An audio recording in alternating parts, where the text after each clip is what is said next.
오늘 본문 말씀 시편 60편 12절과 빌립보서 3장 10절과 11절 다 같이 봉독합니다. 우리가 하나님을 의지하고 용감하게 행하리니 그는 우리의 대적을 밟으실 이심이니로다. 내가 그리스도와 그 부활의 권능과 그 고난의 참여함을 알고자 하여 그의 죽으심을 본받아 어떻게 해서든지 죽은 자 가운데서 부활에 이르려 하노니. 부활에 이르려 한다. 왜? 부활은 뭐예요? 예수의 생명이기 때문이에요.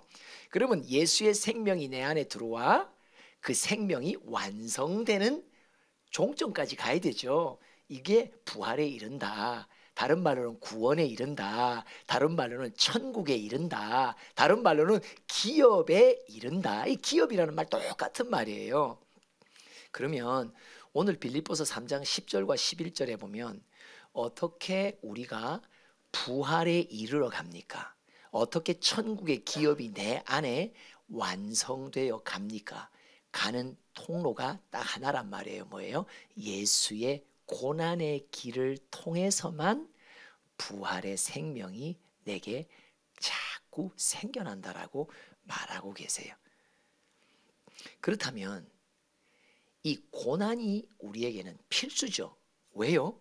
예수의 고난의 길을 통해 예수 친히 부활의 생명의 첫 열매가 되시고, 예수님은 우리에게 내가 너희에게 줄 영생의 기업을 얻을 수 있는 길을 내가 만들었다고, 그 길 따라만 오라고. 근데 그 길이 좀 좁네. 서로 얘기하자. 좀 좁습니다. 좀 좁습니다. 그죠? 그러니까 넓은 길이 아니란 말이에요. 예수가 가신 길을 따라 가야지만이 예수가 먼저 당도하신 열매, 첫 열매가 되신 부활에 이룰 수 있다라고 말씀하세요. 그런데 그래서 우리 모두에게는 고난이 주어져요. 이런저런 고난이, 갖가지의 고난이 주어져요. 이걸 가리켜서 뭐라고 말하냐? 안성맞춤식의 고난이다. 각 사람에게 딱 맞는 고난이 있어요. 다 신기해요. 어떤 분은 남편과 배우자 때문에 받는 고난이고, 어떤 분은요 자식 때문에 고난을 봐요. 어떤 분은 시어머니 시아버지 때문에, 어떤 분은 또 다른, 그러니까 만남을 통해서 고난의 통로가 되는 분들을 보면요 다 신기하게 자기에게 딱 맞는 누군가를 주님이 보내세요. 그래서 그를 통해 시련을 겪게 하세요. 근데 중요한 건 뭐냐? 오늘 시편 60편에 보면 3절과 4절을 읽어봅시다. 이 고난 중에 악한 영이 무엇을 하는지, 시작. 주께서 주의 백성에게 어려움을 보이시고 비틀거리게 하는 포도주를 우리에게 마시게 하셨느냐. 그죠? 그러니까 예수님의 길을 따라오게 하셨느니라 이 말이에요. 4절 시작. 주를 경외하는 자에게 깃발을 주시고 진리를 위하여 달게 하셨나이다. 진리의 깃발이 딱 꽂힌다는 말은 뭐예요? 이게 지금 부활의 걸음이 한 보 한 보 행할 때마다 승리의 깃발을 달게 되는데, 중요한 건 진리의 깃발이라고 말합니다. 왜요? 우리가 고난 속에 머물며 예수의 영생의 기업을 계속 얻어가는 이 싸움은 거짓에 의해 수많은 교란을 당합니다.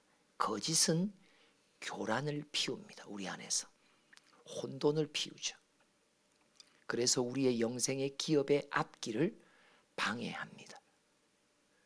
오늘 본문 12절에 보니까 예수를 의지하고, 하나님을 의지하고, 부활하신 예수를 의지하고, 내 앞서 고난의 길에서 승리하시고 승리하실 때마다 부활의 새 생명으로 앞서 가신 예수를 의지하고 우리가 용감하게 행하리니, 싸우리니 그는 우리의 대적을 밟으실 이심이니라. 아멘. 맞습니다. 이미 이기셨다는 말이에요. 고난 가운데 여러분, 예수님이 고난을 당할 때 온갖 악한 영의 공격을 받습니다만은 특별히 십자가상에서 치열한 마지막 총 맹공격을 받죠. 그 맹공격 가운데 요한복음의 후반부에 보면 뭐가 나와요? 십자가에 못 박혀 계시는데 예수님 보고 악한 영들이, 조종받는 사람들이 주변에서 뭐라고 말해요? 너 하나님의 아들이라며. 근데 왜 너는 너 스스로를 구원하지 못하냐고. 너 지금 십자가에서 죽을 똥살똥 마지막 호흡을 넘기고 있는데 하나님의 아들이라며.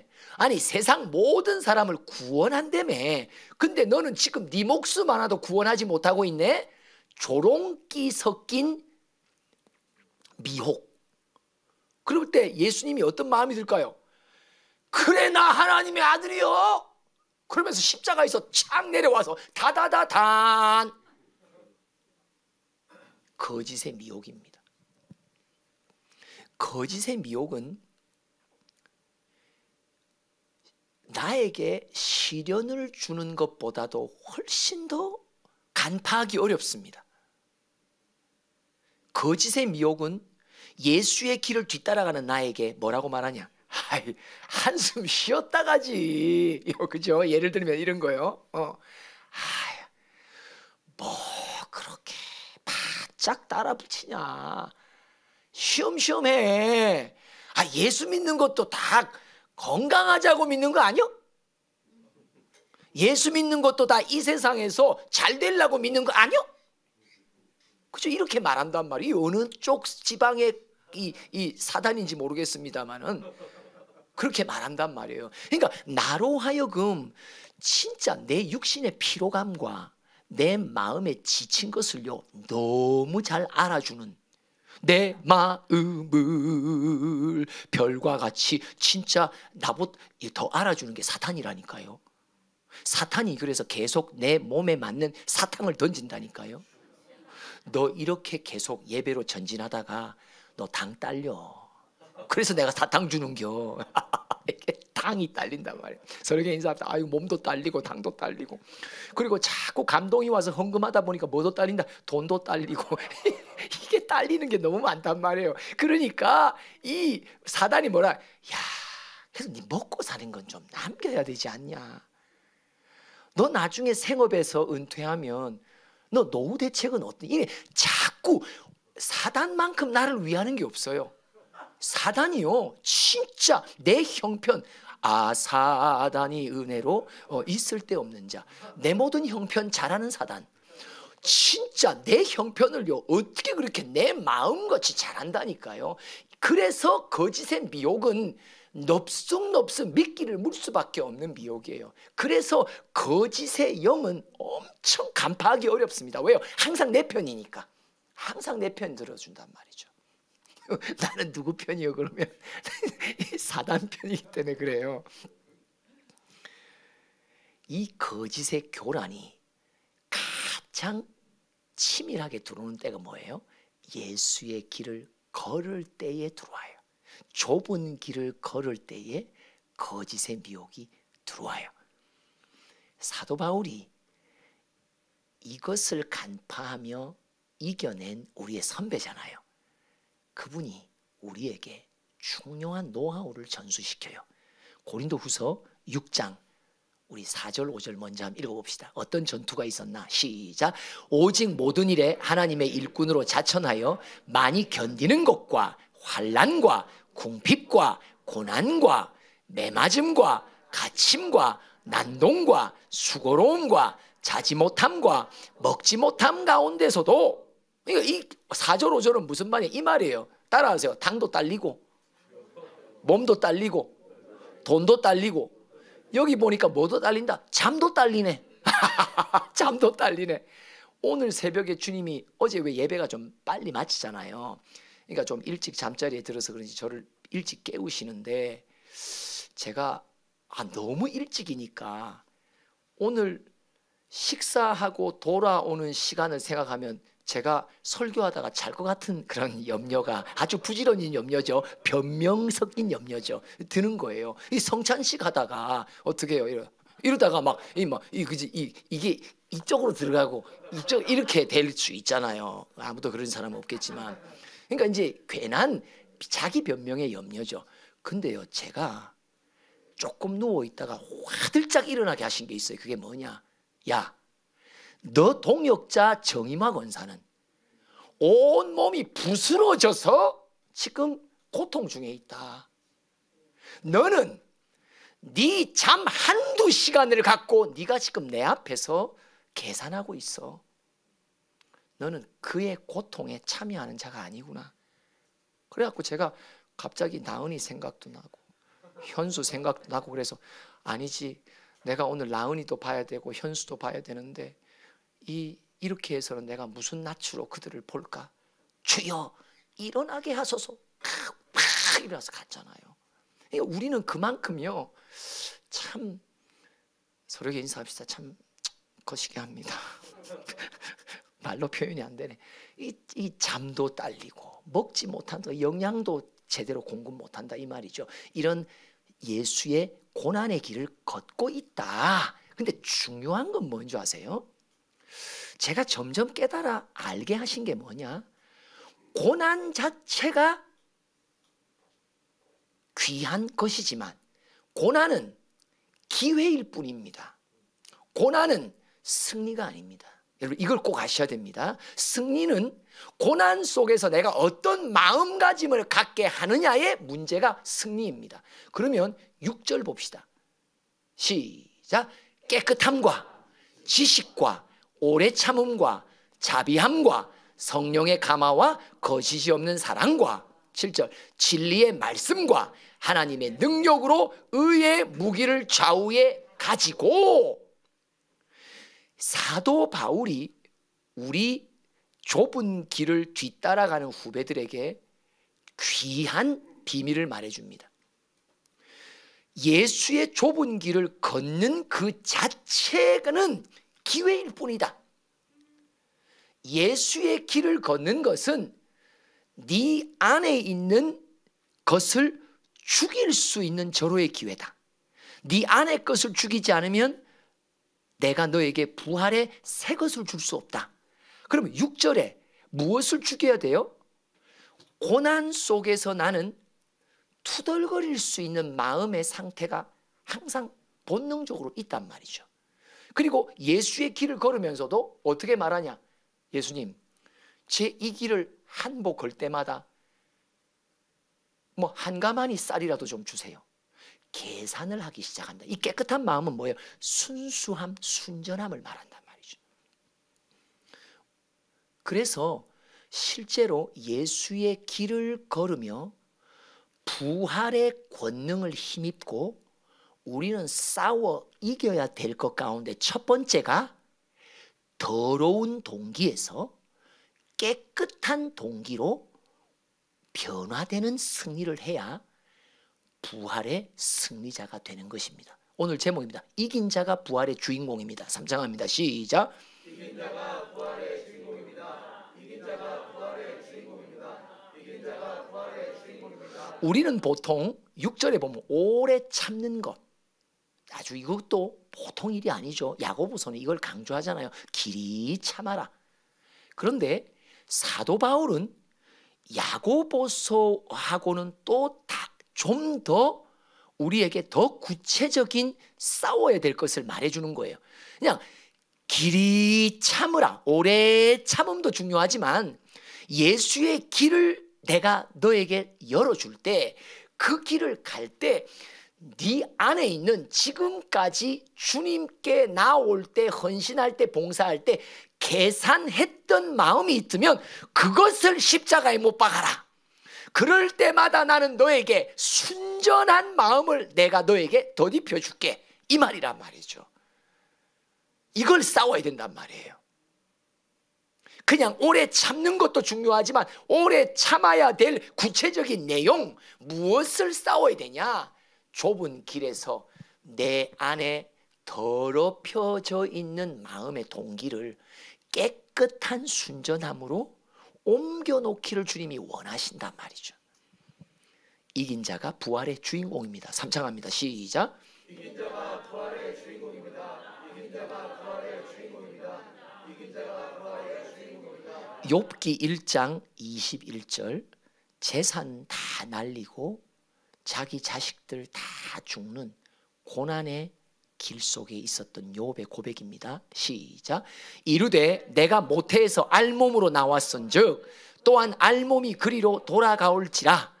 주시니도 여호와시요 거두시니도 여호와시니 여호와의 이름이 찬송을 받으실지니이다 하고 주시니도 여호와시요 거두시니도 여호와시니 나는 이 땅에 올 때 알몸으로 왔다고.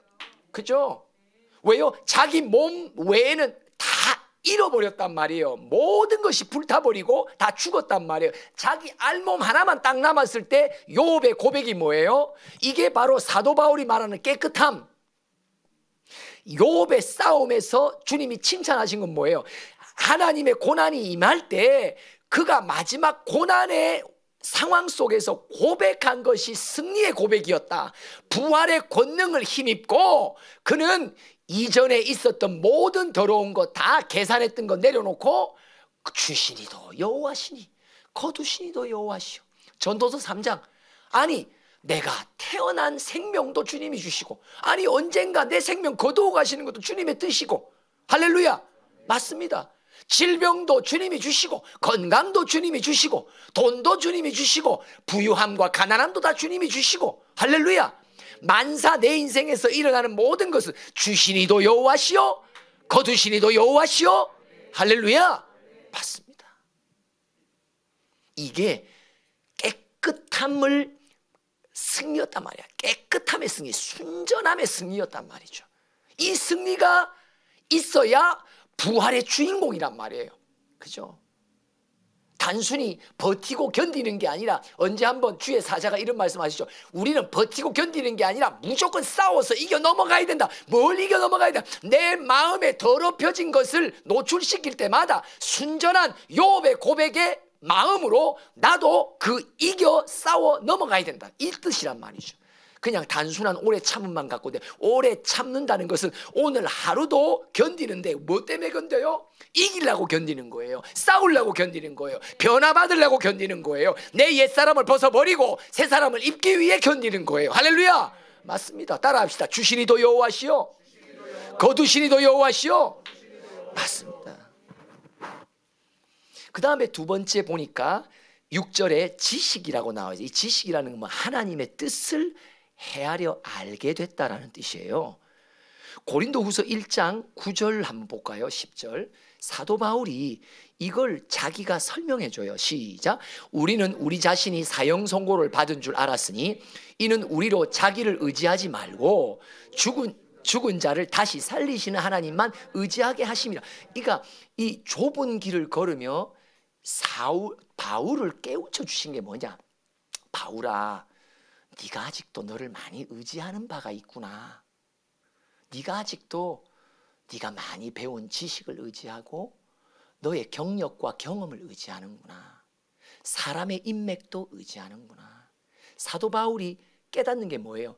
아, 이 고난 속에 주님이 나에게 벗어버려야 될 옛사람을 깨우쳐 주셨습니다. 아, 내가 예수 외에 의지하는 것이 있다는 것을 가르쳐 주셨습니다.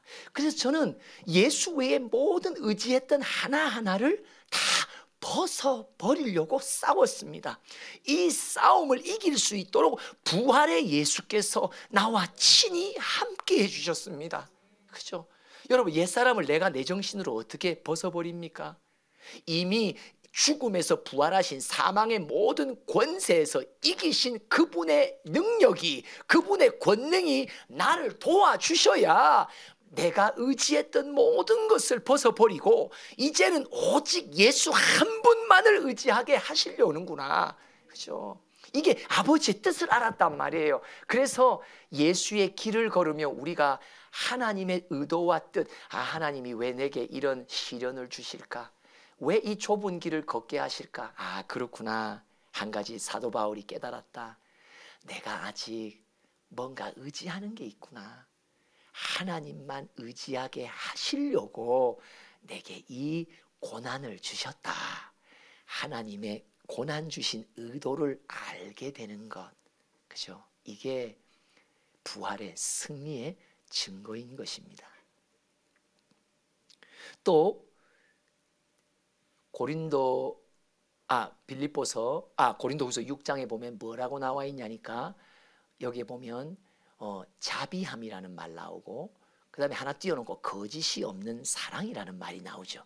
그죠? 이게 또 무슨 뜻인지 한번 사도 바울의 간증을 들어봅시다. 고린도후서 1장 4절, 아무도 안 믿네. 1장 4절 시작. 우리의 모든 환난 중에서 우리를 위로하사 우리로 하여금 하나님께 받는 위로로서 모든 환난 중에 있는 자들을 능히 위로하게 하시는 이시로다. 이게 무슨 뜻이냐니까요. 사도 바울이 예수의 길을 걸으며 무엇을 크게 깨닫게 되냐면, 내가 갈라디아 교회도 뭐예요? 이 해산의 고통이라는 게 있잖아요. 한 영혼의 회복과 교회의 회복과 공동체의 회복은 누군가가 죄짐을 지게 되거든요.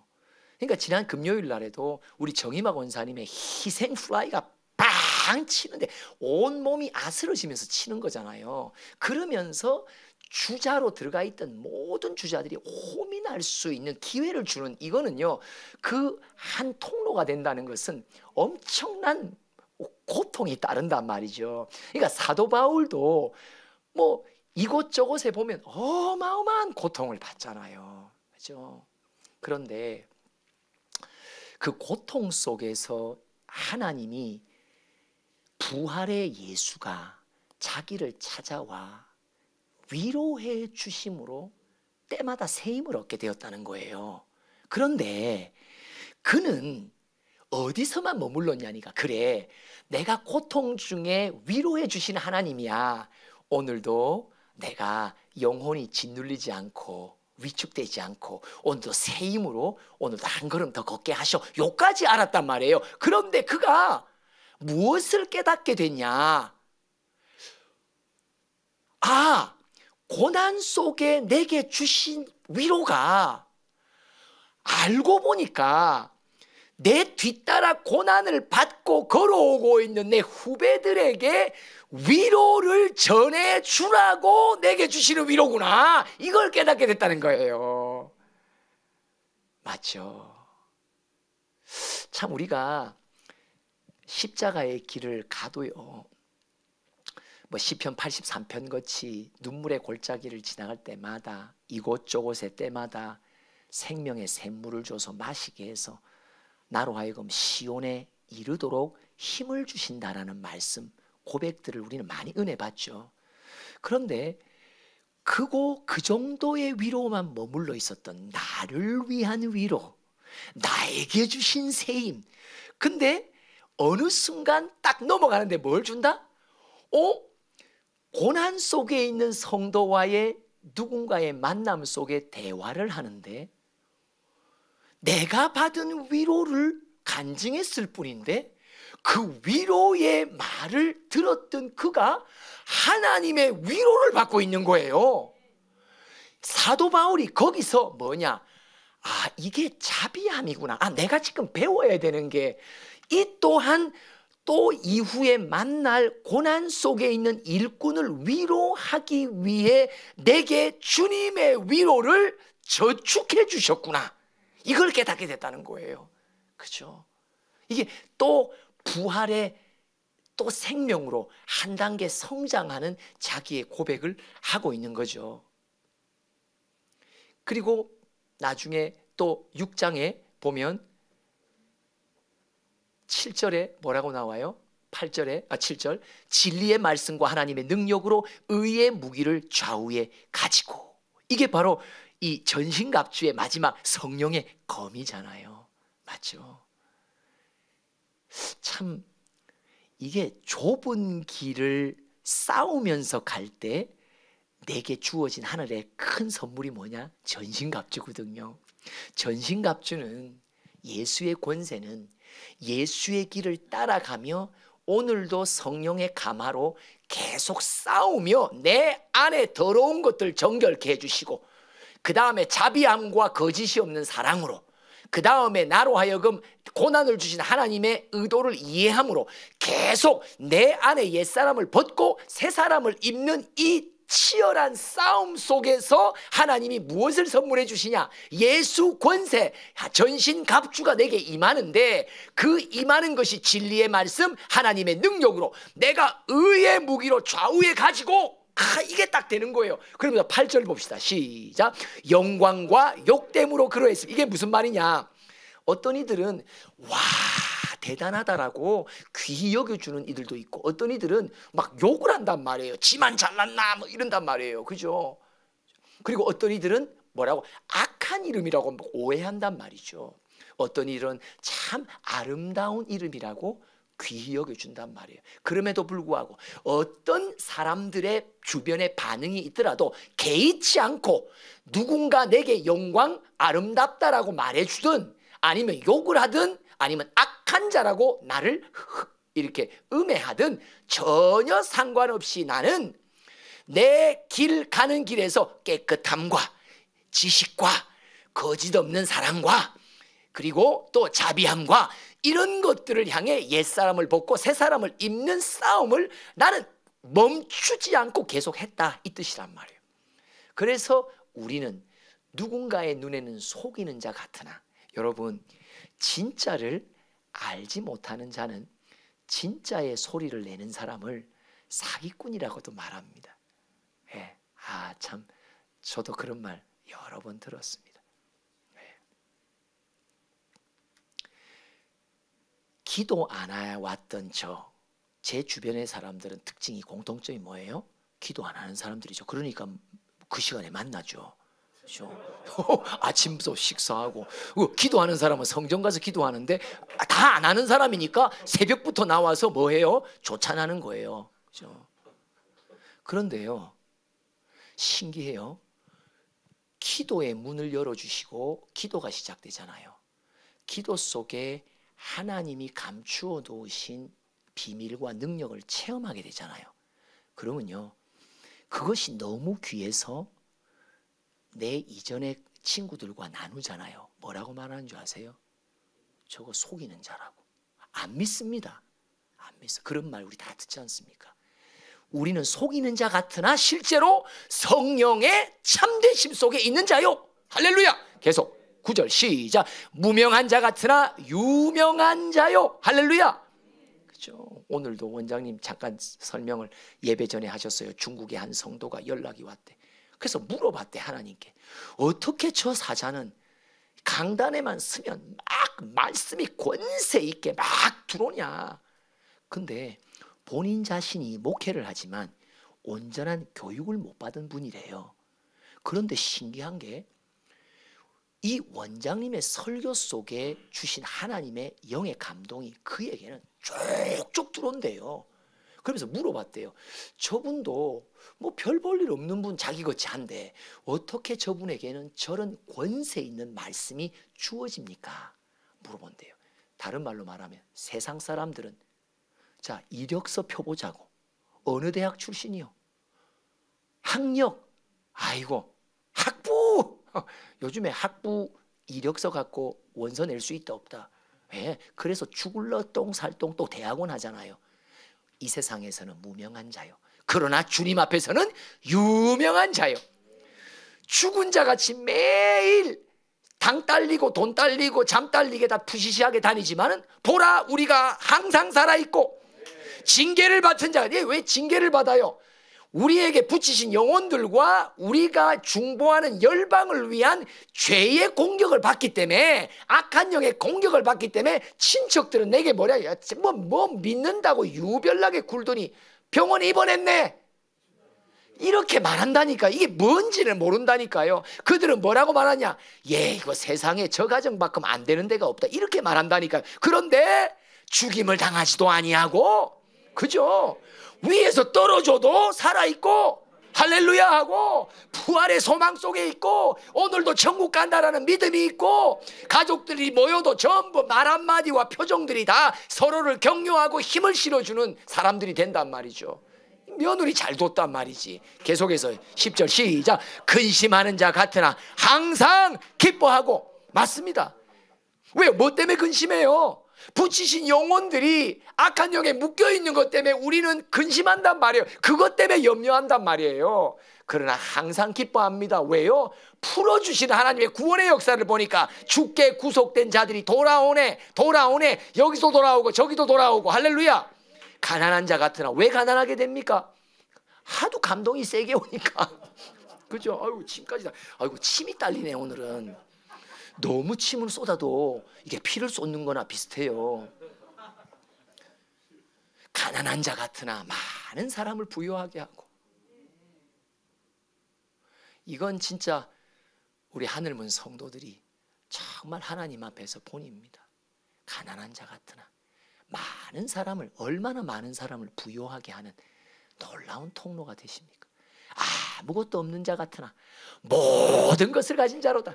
자, 10절 한번 다 같이 읽어봅니다. 시작. 근심하는 자 같으나 항상 기뻐하고, 가난한 자 같으나 많은 사람을 부유하게 하고, 아무것도 없는 자 같으나 모든 것을 가진 자로다. 이게 바로 부활의 증거란 말이에요. 부활의 증거는 딴 게 아니에요. 나와 만난 모든 영혼들을 부유케 하고 살리고 영생의 기업을 얻게 하고, 항상 주 안에서 구원의 역사를 보고 내가 기뻐하며 열매를 볼 때마다 주님께 영광을 돌리고, 세상의 어떤 것을 이루고 성취한 것보다 한 영혼의 돌아옴과 회복을 놓고 우리는 그냥 내 잔치, 내 생일 잔치보다 몇 배로 더 기뻐하는 일들이 일어난단 말이에요. 바로 이 마음이 부활의 증거란 말이죠. 이긴 자가 부활의 주인공입니다.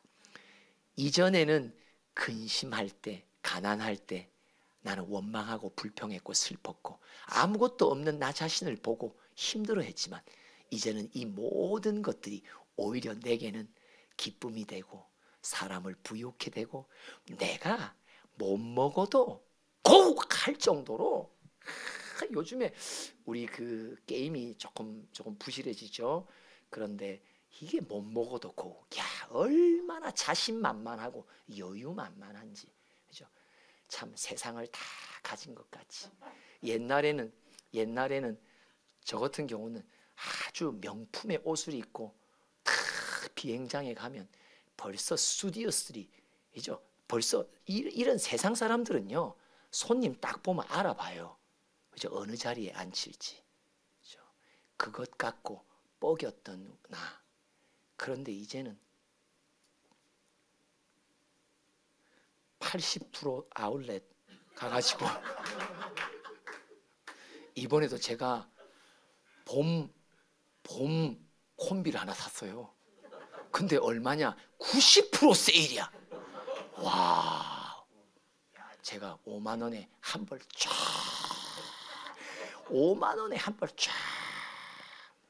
근데도 그런 옷을 걸치고도 얼마나 당당한지, 내가 지금 주의 의의 옷을 입고 찬양의 옷을 입고 기쁨의 옷을 입고 구원의 옷을 입은 자인데, 할렐루야, 이제는 아무것도 없는 자 같아도 모든 것을 가지. 서로에게 인사합니다. 나 안 먹어도 배부릅니다. 오늘 식사 없이 곧장 집에 갈까요? 기도합시다. 하나님 감사합니다. 참 부활의 증거가 삶 속에 내 마음 안에 주렁주렁 열매 맺고 있어. 주님께 기쁨이요 영광이 되게 하신 하나님 감사하며, 이 열매가 기업에 이를 때까지 멈추지 않고 계속 줄줄이 있을 수 있도록 부활의 주님, 우리의 삶을 주장하여 주시고 싸울 때마다 이길 수 있도록 부활의 권능으로 덧입혀 주시옵소서. 예수님의 이름으로 기도합니다. 아멘. 지금은 우리 주 예수 그리스도의 크신 은혜와 하나님 아버지의 한량없으신 사랑과 성령의 교통하심이 고난 속에서도 부활의 주님이 붙들어 주셔 하나씩 하나씩 이겨가기로 결단하는 우리 모든 지체들과 이 땅에 방황하는 영혼들 가운데 지금부터 영원토록 함께 하시기를 축원하옵나이다. 아멘.